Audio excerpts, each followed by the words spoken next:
अस्सलाम वालेकुम जी, मैं हूं ज़िया बलोच। सामीन, आज आपसे जो गुफ्तगू करनी है वो तो ये है कि क्राइन ऐसे लग रहे हैं कि जैसे 8 फरवरी को इलेक्शन ना कराने की बाकायदा मनसूबाबंदी कर ली गई है। और इस हवाले से 2-3-4 पॉइंट्स हैं, बल्कि ख़बरें हैं, इतलात हैं, वो मैंने आपको आगाह करनी है। लेकिन उससे पहले मैं कुछ हामिद मीर साहब के मुतालिक बात करना चाहूँगा। हामिद मीर साहब आजकल जो है वो ज़ेर बहस है। एक तो ये है कि वो जियो से जो है वो अपना कैपिटल टॉक जो प्रोग्राम करते हैं उसको नहीं कर रहे। उनके मुतबादिल एक और एंकर ने उनका प्रोग्राम किया।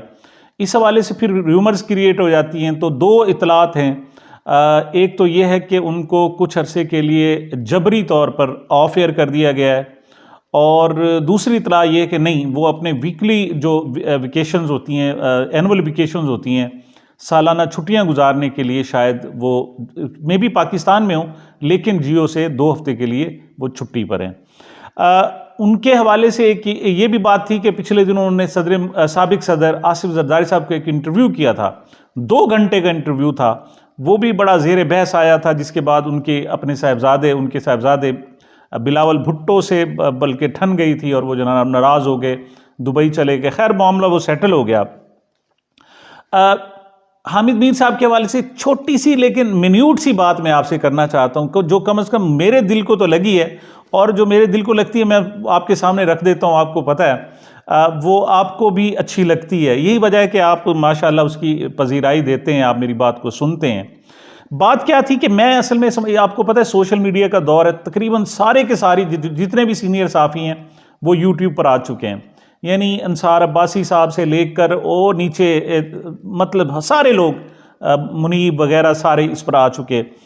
जो pro PTI, pro PMLN, pro काफ League, pro JUI, pro MQM, सब जितने भी हैं वो सारे के सारे आ गए हैं। तो मुझे नहीं पता था कि हामिद मीर साहब का भी यूट्यूब पर बाकायदा एक चैनल है, उनका आगाज़ हो गया है। लेकिन गुज़श्ता रोज़ जनाब उनकी एक वीडियो मेरे सामने आई और फिर मैंने उनके प्रोफाइल को देखा, तो वो कुछ ज़्यादा नहीं है, 2019 से अगरचे वो चैनल उन्होंने स्टार्ट किया हुआ है, लेकिन वो उस पर वीडियोज़ नहीं कर रहे। अब तक भी लास्ट टाइम जो उनकी टोटल वीडियोज़ थी वो 36 थी, सिर्फ 36 वीडियोज़ सामने आ चुकी हैं। हालांकि 36 वीडियोज़ तो लोग हफ्ते में जनाब और 2 हफ्तों में डाल देते हैं। तो अब मैं आपको बात बताना चाहता हूँ, मैंने जाकर उनका डिस्क्रिप्शन देखा, एक प्रोफाइल जो उनमें होती है, तो उसमें हामिद मीर साहब ने अपने अचीवमेंट्स लिखी हुई हैं, अपना तारुफ लिखा हुआ है। तो हामिद मीर साहब ने जो तारुफ अपने आप को कराया है वो ये कहते हैं कि मैं जनाब सबसे जो तवील प्रोग्राम है कैपिटल टॉक, वो 25 साल से, तकरीबन 26 साल से वो कहते हैं मैं कर रहा हूँ। इसके बाद वो कहते हैं जनाब के हिलाल इम्तियाज़ मुझे मिला है और फ्री प्रेस अवार्ड भी उन्हें मिला है।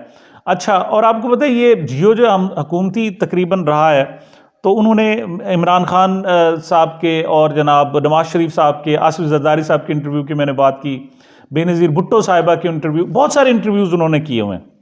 लेकिन उन्होंने अपनी जो प्रोफाइल में लिखा है वो लिखा है जनाब कि उन्हें सबसे बड़ा जो एजाज़ हासिल है वो ये है कि उन्होंने 9/11 से पहले उसामा बिन लादेन का भी इंटरव्यू किया हुआ है। बाकी एक अचीवमेंट थी।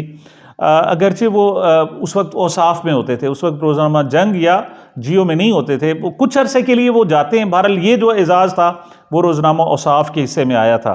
उस पर कंट्रोवर्सीज भी थी। जो उनकी तस्वीर थी बाद में कहते थे कि शायद उसको बनाया गया है या जो भी है, बहरहाल वो इंटरव्यू उनका आया था और इंटरव्यू जेन्युइन था। तस्वीर के हवाले से डाउटेड हैं कि शायद ना हो, लेकिन इंटरव्यू जो था वो जेन्युइन था। पर दिलेर साफ़ी, बड़े साफ़ी हैं, उनका नुक्ता नज़र, उनकी सोच जो भी हो, लेकिन वो साफ़ी हैं और बड़े साफ़ी हैं और साफ़ियों के साथ खड़े होते हैं।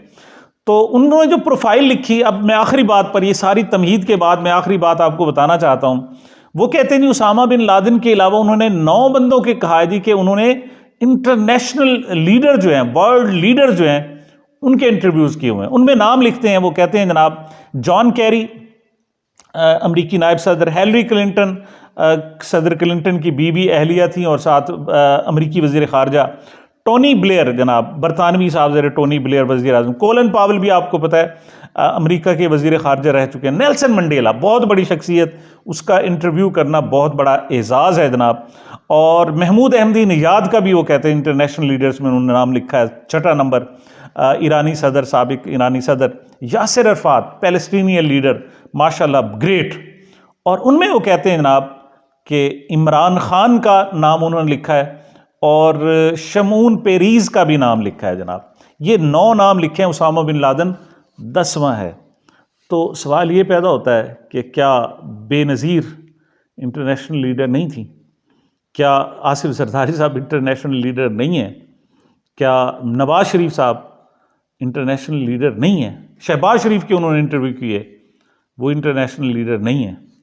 बात यह है कि आप जब भी जबर करते रहते हैं, आप साहब ज़रा वो जियो में थे, उस इदारे के ज़ेर असर थे, तो वो जनाब मतलब कहने को बहुत कुछ आपके इदारे की वजह से कहा जाता है, लेकिन जो आपके दिल में बात होती है वो सामने आती है। और वो जनाब उनके यूट्यूब चैनल पर जो उनकी डिस्क्रिप्शन है उसमें जाकर देख लें। पाकिस्तान से सिर्फ एक नाम है इंटरनेशनल लीडर्स में और वो इमरान खान का है, हालांकि उन्होंने इंटरव्यू सबके किए हुए हैं। ये तो बात थी जनाब हामिद मीर साहब के हवाले से। अब मुझे ऐसे लगता है, ये इस किस्म के तासुर सामने आ रहा है कि जो सरकार है हमारी वो इलेक्शन से भागना चाहती है, इलेक्शन नहीं कराना चाहती। 3-4 खबरें हैं जनाब। सबसे पहले तो जनाब इलेक्शन कमीशन को फंड्स जारी नहीं किए गए, ये सबसे बड़ी बात आई। 42 अरब रुपए की ज़रूरत थी, सिर्फ 10 अरब रुपए दिए गए। और 10 अरब ये हैं जो रूटीन के हैं, मिसाल इलेक्शन 2 साल बाद भी हो तो ये 10 अरब वो हैं जो तैयारियों के सिलसिले के लिए चाहिए होते हैं और अर्जेंट होते हैं। देखें कुछ चीज़ें ऐसी होती हैं कि जो खर्च कर दिए जाएं और इलेक्शन पोस्टपोन हो जाए तो ज़ाय हो जाते हैं। आपने शादी करनी है, शादी कार्ड आपने छपवा लिया, तो शादी पोस्टपोन होगी तो वो शादी कार्ड तो ज़ाय हो गए। हाँ, अलबत्ता आपने जहेज़ जो तैयार किया हुआ है वो आपके पास महफूज रहेगा, वो पैसे ज़ाय नहीं होंगे। तो लगता है ऐसे जनाब कि हुकूमत जो इंतहाई ज़रूरी चीज़ें हैं जिससे इलेक्शन पोस्टपोन भी हो जाएं, उन चीज़ों के लिए तो पैसे दे रही है। जो करंट अखराजात जो फौरी तौर पर इलेक्शन के लिए मुतकाज़ी हैं, 17 अरब रुपये की ज़रूरत है, वो अभी तक नहीं दिए जा रहे। और वज़ीर आज़म किस हैसियत में पैसे नहीं दे रहे, मुझे समझ नहीं आ रही जनाब अनवारुल हक काकड़ साहब से। तो लगता है वो साफ ज़ाहिर है किसी के इशारे पर या जो भी होगा, जो भी सूरत हाल होगी उसके मुताबिक। बहरहाल सेक्रेटरी ख़जाना को बुलाया गया था इमदादुल्लाह को, और उन्होंने खैर यकीन दहानी कराई है जी कि 2 दिनों के अंदर वो 17 अरब रुपए जो चाहिए फौरी तौर पर वो भी जारी कर दिए जाएंगे। लेकिन दूसरी है, 17 दरख्वास्तें दी जा चुकी हैं जनाब, क्या कि इलेक्शन पोस्टपोन किए जाए, और इस पर 8 सितंबर से बाकायदा इलेक्शन कमीशन समाअत भी कर रहा है। अब देखिए 17 दरख्वास्तें ये दिलाई गई हैं साहब ज़ाहिर है। तो दूसरा पॉइंट कि इलेक्शन सरकार नहीं चाह रही, 8 सितंबर से समाअत। तीसरा, सिक्योरिटी इलेक्शन कमीशन ने बाकायदा अपनी तरफ से भी इनिशिएट किया है जनाब। वो क्या किया उन्होंने कि उन्होंने एक लेटर लिखा है, उन्होंने कहा है जी कि हमें 5,93,000 सिक्योरिटी एहलकारों की ज़रूरत है जो हमारे पूरे नहीं हो सके। इस वक्त भी 2,70,000 तकरीबन 2.25 लाख सिक्योरिटी एहलकारों की ज़रूरत है। और उन्होंने सेक्रेटरी दाखिला से कहा है जी कि फौरी तौर पर इसका जवाब 7 दिसंबर तक दें कि हमें मिल सकते हैं या नहीं दे। 8 दिसंबर से समाते हैं और 7 दिसंबर तक सिक्योरिटी के हवाले से उन्होंने चीज़ें मांगी हैं। तो आप फिर बाकी खुद वो शाकिर, वो हमारे इलाके के शाकिर शुजाबादी साहब कहते हैं, तू शाकिर आप सियाना है, साढ़े हाल ना पूछ, सारी सूरत देख अहवाल ना पूछ। मतलब आप ये ख़बरें ही देख लें और आपको जनाब क्या ज़रूरत है। वजह क्या है? वजह यह है जनाब कि यहाँ मैनेजमेंट हो रही है। मैनेजमेंट क्या हो रही है कि हल्का बंदियाँ कर दो। हमने बड़ा शोर मचाया जी, फ़लाँ हल्का बंदियाँ चेंज हो गई, फ़लाँ हो गई। इन्होंने बड़ी हल्का बंदियाँ की थी जो ज़िमनी इलेक्शन हुए थे। राजनपुर का इलेक्शन हुआ था, जाफिर लगारी साहब फौत हो गए थे, मीना जाफिर लगारी साहब वहाँ से इलेक्शन लड़ी थी, लड़ने चाह रही थी, लेकिन उन्हें कहा गया कि आप ना लड़ें, आप आइंदा लड़िएगा। अब मोहसिन लगारी को इलेक्शन, सारे जो पीटीआई के हामी लोग थे गिरफ्तार थे। नसरुल्लाह दरिशक का घर गिरा दिया गया था जो उस वक्त पीटीआई की हिमायत कर रहे थे।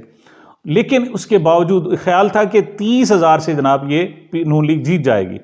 तमाम सरदार पीपल्स पार्टी वगैरह सारे इकट्ठे थे और रिजल्ट क्या निकला था कि 25,000 से मोहसिन लगारी साहब जीत गए थे। वजह यह थी 70% टर्नआउट हो गया था। तो बात यह है कि बंद बांधे जाते हैं सिलाब के नहरों पे।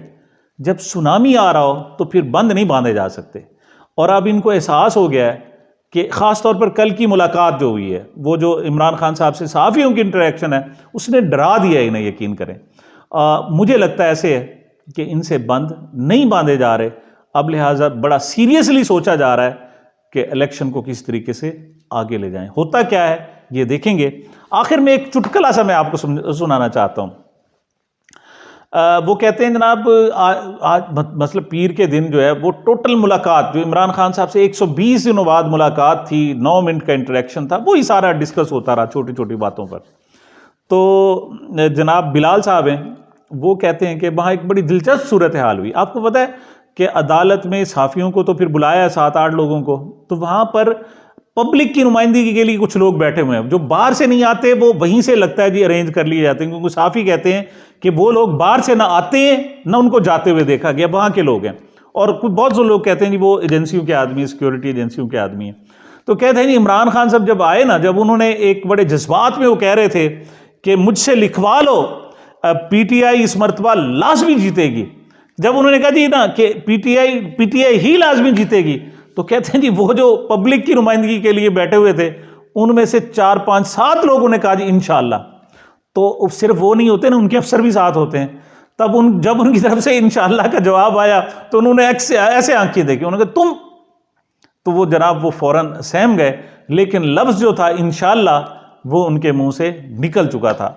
लगता ऐसे है कि पूरी कौम चाहते हुए ना चाहते हुए इंशाअल्लाह का चूंकि सोच बैठी है, लिहाजा बड़ा मुश्किल है जनाब इस सुनामी को रोकना। और अब फिर शायद इलेक्शन को ही रोका जाए तो रोको जाए शायद, वरना इस सुनामी नहीं रोकेगा। और ख़ान कहता है जी मैं जेल में रहना अपने लिए इबादत समझता हूँ। ख़ान मुल्क के लिए, अपनी कौम के लिए इबादत कर रहा है। सामीन, ये मेरी अब तक की गुजारिशात थी। मुझे, मेरे चैनल को अपनी मोहब्बतों और दुआओं में याद रखिएगा। मिलते हैं छोटे से वक्फे के बाद।